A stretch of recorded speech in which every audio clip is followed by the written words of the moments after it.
Donald Trump's refusal to condemn white supremacists during the September 29th presidential debate and blaming Antifa and the left for violence was interpreted by racist militia and vigilante groups as a warm embrace. When Trump asked Fox News moderator Chris Wallace, "Who would you like me to condemn?"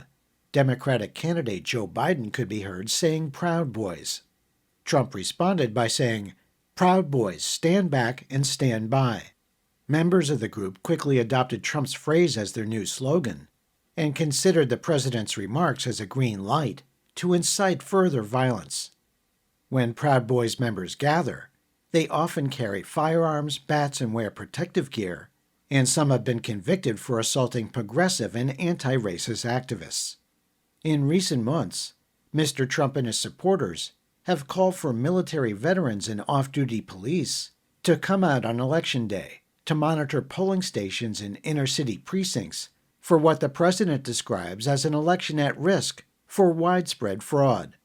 Voting rights groups fear that this effort is actually intended to intimidate Democratic voters, targeting communities of color, which could provoke violence.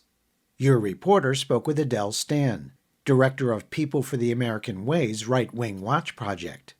Here she discusses rising concern that Trump's call for the support of armed white supremacist groups during the election, combined with his refusal to agree to a peaceful transfer of power if he should lose, could result in an attempt to stop the vote counts in some battleground states and steal the election. Even if they are small in number, their aim is to disrupt.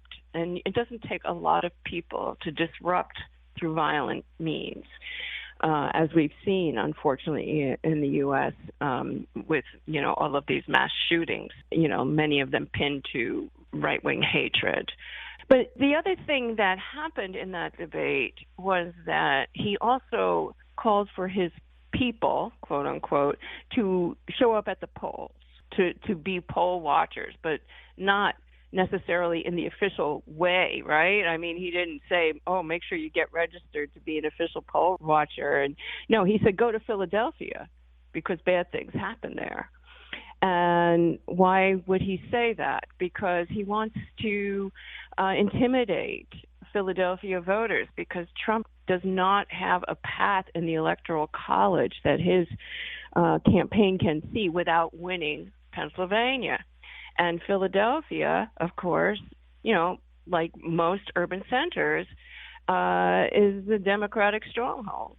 So you have this blending of this sort of, hey, Proud Boys, stand by, and then this call, hey, my people, you got to go watch these polls in Philadelphia because bad things happen there.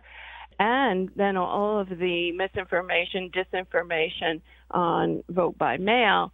And you have just a setting for a post-election conflagration. And it seems like, he feels that could work for him.